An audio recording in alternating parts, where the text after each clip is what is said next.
سلامونه جوړ په خیر. نن یوې بلې ویډیو کې تاسو ته هرکلی وایم. په یوې مهمه موضوع نن خبرې اترې لرو. پوهیږئ څه دي؟ نن په دې اړه خبرې کوو چې څه ډول جذاب او ښایسته واوسو. که غواړئ چې ځان جذاب او ښایسته ښکاره کړئ، نو د دې لپاره ځینې لارې چارې شته چې په ژوند کې باید هغه عملي شي. په نننۍ نړۍ کې چیرې چې ظاهري بڼه تر بل هر وخت ډیره مهمه ده، هر څوک غواړي ځان تر نورو غوره وګوري.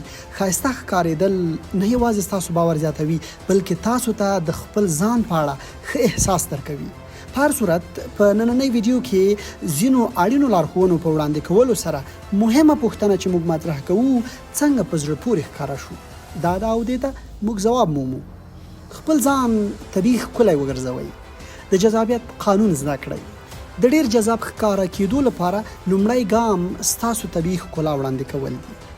هر څوک جلا ځانګړتیاوې لري چې هغه دوی ښکلي کوي. د دې ښکلا د پټولو پر ځای د خپلو ځانګړتیاوو پیژندل او مینه ورسره کول زده کړئ. مه هېروئ چې ستاسو بڼه بېسارې ده، نو د خپل ځان سره مینه کول یو غوره کار دی. تاسو کولی شئ خپلې ځانګړتیاوې روښانه کړئ.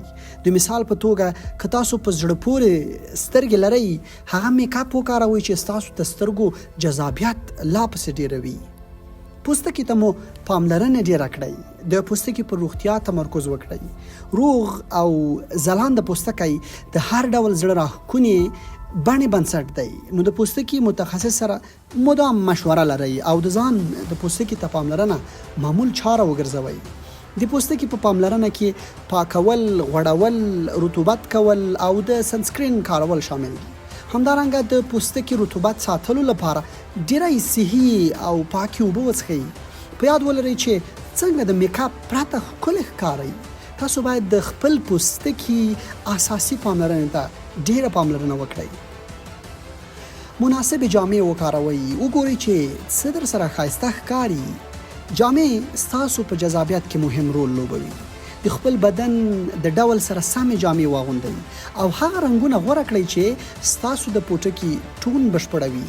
همدارنګه ډاډ ترلاسه کړئ چې ستاسو جامې پاکې، ښه فټینګ او مناسبې دي.